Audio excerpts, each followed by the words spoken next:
Dimanche dernier, nous chrétiens fêtions l'Épiphanie, qui célèbre le Messie, qui a reçu la visite et l'hommage des rois mages, guidés par une étoile.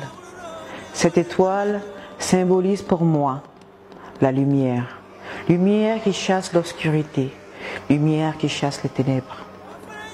Cette lumière porteuse d'un message d'espoir, d'amour et de liberté.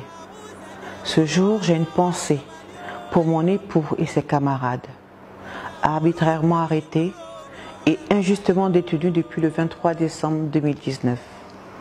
Le député Alain-Michel Logognon, le député Kamara Lokiman, le député Soro Kanegi et président du RACI, le député Soumaoro Kando, le député Yao Soumaïla, le maire Karidjula Soleiman, le conseiller municipal Konetefour, le conseiller municipal Soro Simon, également président de l'ONG La Vie, le président du MVCI Sekongo Félicien, le président de l'UDS Makou Ouattara, le chef de protocole Kone Suleiman dit Soul, le docteur Touré Aboubakar, le professeur Djibo Mamadou et messieurs Babou Traoré et Ouattara Ladi. J'ai également une pensée pour le commissaire de police Soro Paulo Simon, porté disparu depuis plusieurs jours. Je n'imagine pas l'effroi de son épouse. Je pense enfin à ces détenus accusés de proximité avec le candidat à l'élection présidentielle de 2020, Guillaume Soro. Doumbia Youssouf Kader, Kone Anon, Ouattara Adama Kolo Choloma, Soro Doman Daniel, Fofana Ibrahim, Kone Djakaridja, Keita Mamadou, Diekle Moussa et Kwame Gilas. Le 27 décembre 2019, à mon retour de la prison où j'avais apporté le repas de mon époux, que ne fut ma surprise de réaliser que des kidams s'étaient introduits chez nous sans mandat de perquisition, usant des abjectes et vieilles méthodes dignes des temps de répression, menaces et intimidation.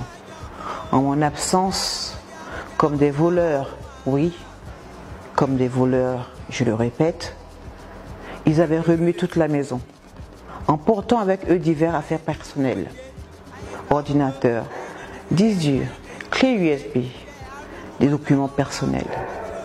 Que recherchaient-ils?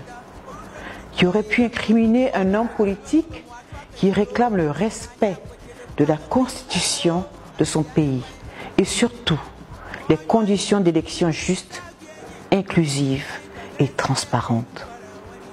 Je ne peux que rendre grâce à Dieu que nos filles aient été absentes ce jour, elles déjà si affectées depuis l'arrestation de leur père. Une de mes filles m'a demandé si son père serait rentré pour leur anniversaire en ce mois de janvier 2020. Les 4 autres n'ont pas osé demander, nées en juin et décembre. Elles ont peur du « je ne sais pas » que je devrais inévitablement prononcer.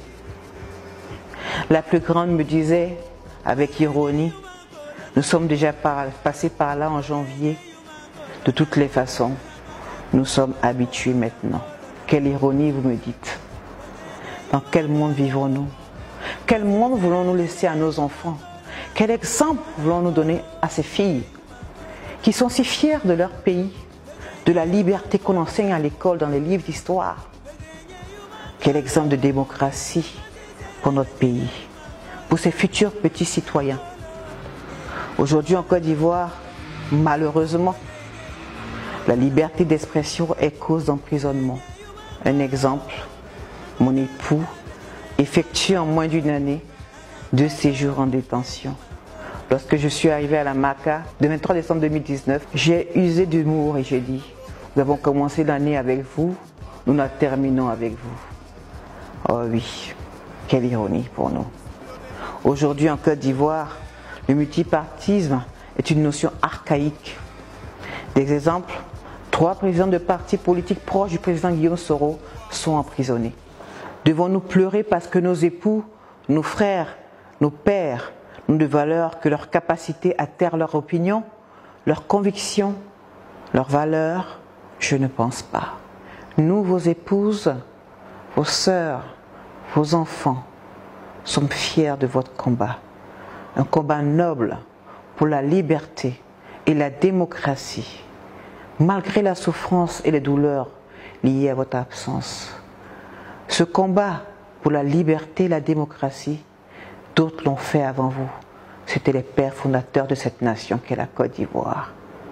Nous demeurons fortes comme jadis. D'autres épouses l'ont été pour ceux qui ont conduit la bataille de l'indépendance de notre chère patrie, la Côte d'Ivoire. Nous nous en remettons au Très-Haut, qui nous a appris que ceux qui sèment avec des larmes récolteront avec des chants d'allégresse. À nos enfants, vos pères sont en mission et rentreront bientôt.